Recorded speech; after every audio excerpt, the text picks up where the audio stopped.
만나보죠. 안녕하세요. 예, 안녕하십니까. 네, 올해 신라 문화제 일정이 나왔네요. 예, 그렇습니다. 올해도 그 예술제하고 축제로 이렇게 이원화해서 치르는 올해가 세 번째 해가 되는데요. 네. 그래서 그 예술제 신라문화제는 9월 28일부터 29일, 그리고 축제 신라문화제는 10월 11일부터 13일 이렇게 나눠서 개최합니다. 신라예술제는 28일, 29일 이틀 동안 다양한 예술 행사, 예술의 전당 일원에서 펼쳐지고, 신라문화제 축제는 10월 11일부터 13일까지 3일 동안 패션쇼라든가 거리 공연 등등으로 구성이 됩니다.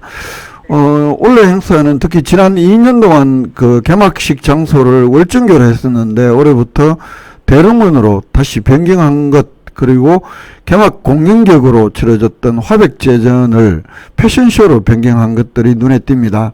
올해는 무엇보다도 그 내년 에이펙 정상회의 유치를 축하하고 또 성공 개최 기원을 담아서 어느 해보다 뜻깊은 행사로 치르겠다는 것이 경주시 구상이라고 합니다. 네. 그럼 먼저 신라 예술제 행사부터 소개를 좀 해주시죠. 예, 예술제는 28일, 29일, 9월 28일, 29일 이틀 동안 개최를 합니다. 이번 주말이 되겠네요. 이 한국예총 경주지회가 주관을 하는데, 그 한국예총 경주지회 산하에 7개 예술협회가 이렇게 서로 힘을 모아서 다양한 그 경주 예술을 선보인다고 합니다. 28일 오후 7시 개막 공연, 이게 드론 라이트 쇼, 또 주제 공연, 신라의 빛, 이런 것들 공연을 하고, 28일, 29일 이틀 동안 또 체험 행사가 그 경주 예술의 전당 분수광장에서 오전 10시부터 밤 10시까지 진행을 하는데요. 이 체험 행사에는 예총 경주지회 산하 7개 협회에서 준비한 다양한 체험거리들이 이렇게 한 20개 정도 진행될 예정이라고 합니다. 네. 신라 문화제 축제 행사와 개막식 장소 등이 근데 변경이 된다고요? 그렇습니다. 10월 11일부터 13일까지 3일 동안 신라문화제 축제 행사가 열리는데, 지난 2년 동안은 계속 그 월정교 아래 그 하천에 가설 객석 무대 설치를 하고 진행을 했었는데, 올해는 대릉원에서 개최를 하는 것으로 변경을 합니다. 이 지난 2년 동안 이 월정교 수상 객석이라든가 이 무대가 하천의 지반 안정성 이런 것들이 우려가 제기가 됐기 때문에 장소를 변경했다고 하는데, 이런 잦은 장소 변경이 이게 축제의 어떤 정체성 확립이라 이런 거에서는 좀 마이너스 요인일 텐데, 어쨌든 안전 문제 때문에 옮긴다고 하니까요. 두 번째로 이 개막 공연객으로 여러 가지 공연, 또 인기 가수 공연들이 함께 하던 이 화백제전은 올해에는 신라복 판타지 패션쇼로 변경을 한다고 합니다.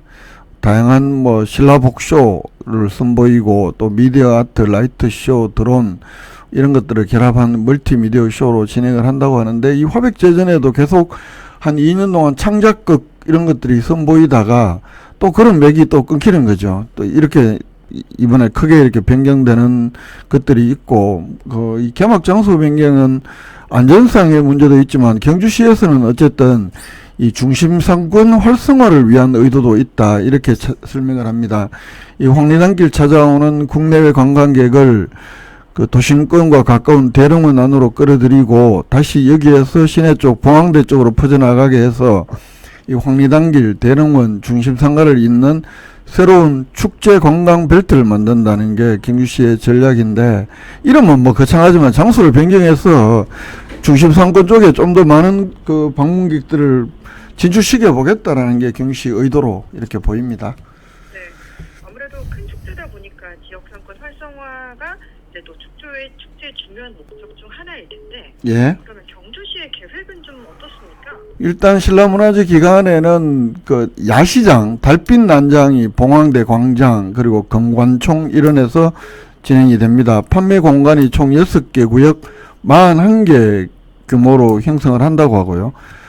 감성 판매존 나무부스로, 그리고 또 모든 판매존 네온을 활용해서 이렇게 공간을 만든다고 하고, 또 금관총 일원에는 푸드트럭 존을 만든다고 합니다. 그래서 떡볶이, 어묵, 이런 부대찌개, 제육볶음, 다양한 먹거리들 선보인다고 하고, 또 사람들이 먹을 수 있는 공간도 한 3개 구역 190개 규모로 마련을 한다고 합니다. 이 차도 위에 파라솔도 설치를 하고 해서 축제장에 오래 머무르면서 먹거리라든가 이런 것들을 소비할 수 있게 준비를 한다고 합니다. 네. 아무래도 이렇게 축제를 하다 보면 MZ 세대도 많이 올 텐데 MZ 세대를 겨냥한 거리 예술 공연 어떤 것들이 있나요? 일단 화랑 힙합 페스타라고 해서 이 청소년들의 장인의 큰 인기를 모았다고 하는데요. 여기에는 제가 잘 모르는 부분이어서 BY, BO, 자이언티 이런 그 아주 힙한 이런 공연진들이 8팀 출연을 한다고 하고요. 그리고 이 축제 행사의 대표 행사라고 볼 수 있는 실크로드 페스타, 이게 이제 그 거리 공연을 하는 팀들인데 해외 2팀을 포함해서 전문 거리 공연팀 30개 정도의 팀이 이 기간 70회 정도의 각종 공연을 선보인다고 합니다. 그리고 공연 장소도 그 봉황대 광장을 비롯해서 총 7곳 정도로 마련을 해서 공중극이나 서커스, 마임, 마술, 버블쇼 이런 공연들 다양하게 시간대별로 제공을 한다고 하고요. 그리고 이 봉황사 법장사 뒤편에는 ESG 존을 마련해서 친환경 체험 공간, 또 반려견 동반구역도 올해 새롭게 만든다고 합니다. 네, 신라문화재 관련 소식 살펴봤고요. 경주시가 이제 내년 7월부터는 70세 이상 모든 시민들이 무료로 시내버스를 이용하게 된다고요. 예, 그렇습니다. 그 이른바 교통약자들, 국가유공자, 이런 교통약자와 또 국가적 예우가 필요한 시민들 대상으로 대중교통 요금을 전액 감면하는 방안 추진 중인데, 이게 이제 경주시 독자적으로 추진하는 것은 아니고 이철우 경북도지사의 이 공약이었다고 합니다. 그래서 시군 단위의 공약 이행 차원에서 경주시의 경우에는 내년 7월 1일 시행을 목표로 현재 준비 중인데, 그래서 최근에 할인 대상이나 할인율, 또 손실금 지원 방안 이런 것 등을 규정한 그 조례안을 경주시 노인 등 대중교통위원회에 관한 조례인데, 이 조례 제정안을 입법 예고를 했고요. 10월 3일까지 다양한 의견 수렴을 해서 조례를 제정할 예정이라고 합니다. 네. 그러면 이 시내버스 무료 이용 대상자는 어떻게 되나요? 일단 그 입법 예고한 경주시 조례안에 따르면 이 요금 감면 대상은 이 경주시에 거주하는 외국인을 포함해서 70세 이상의 시민, 그리고 중증 장애인과 동행하는 보호자 1명, 또 장애인 독립유공자 및 그 유족, 국가유공자 및 유족, 또 5.18 민주유공자 및 유족, 요렇게가 대상이고, 요금 감면을 적용하는 대중교통은 여객자동차 운수사업법에서 규정을 하고 있는 시내버스, 농어촌버스, 마을버스, 수요 응답형 여객자동차, 요런 종류로 규정을 하고 있고요. 이 감면 대상자, 아까 말씀드린 노인 등등 이 요금 할인율이 100%입니다. 그럼 사실상 경주시가 발급하는 교통카드를 소지를 하면 무상으로 대중교통을 이용을 할 수 있게 되는데, 이게 이제 집계를 해야 되니까 경주시가 교통카드를 발급을 하고, 우리가 이제 일반인들이 교통카드 결제하는 것처럼 교통카드 단말기에 대면 무료로 이렇게 이용을 할 수 있게 그런 시스템으로 운영을 한다고 합니다. 그러면 이 대중교통 운영사업자의 손실 이 부분은 어떻게 좀 채워지나요? 당연히 이제 이용객들이 무료로 이용을, 사실상 무료니까요. 이 요금 감면으로 발생하는 손실 비용, 이 대중교통 운영 사업자에게 발생하는 손실 비용, 그리고 또 시스템 운영에 필요한 비용, 이건 경주시가 지원을 하게 됩니다. 경주시가 추산한 비용에 따르면 이 정산 시스템을 구축하는데 1억 6,300만 원, 그리고 연간 손실 보상금이 내년에는 7월달부터 시행을 하니까 한 19억 정도가 되고, 2026년 이후 이제 1년치를 다 잡았을 때는 연간 한 42억 7천만 원 정도가 된다고 추정을 하고 있습니다. 그렇군요. 그러면은 이용 대상자 수가 얼마나 될까요? 이게 2026년, 이게 1년으로 온전하게 잡았을 때 연간 이용 대상자를 경주시가 추정한 걸 보니까요.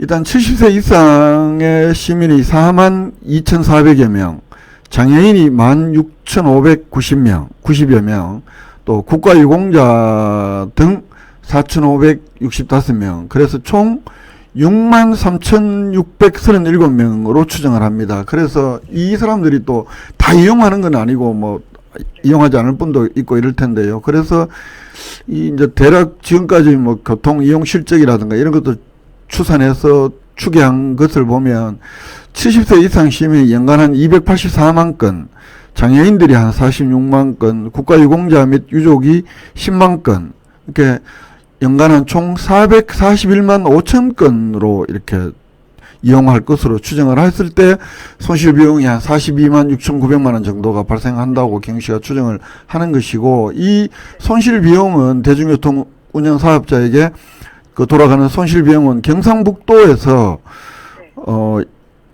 12억 8,100만 원 정도 분담을 하고 나머지 29억 8천만 원은 경주시 예산으로, 그러니까 경북도가 사업 시행하는 사업이기 때문에 도도 한 4분의 1 정도로 분담을 하겠다 이런 계획입니다.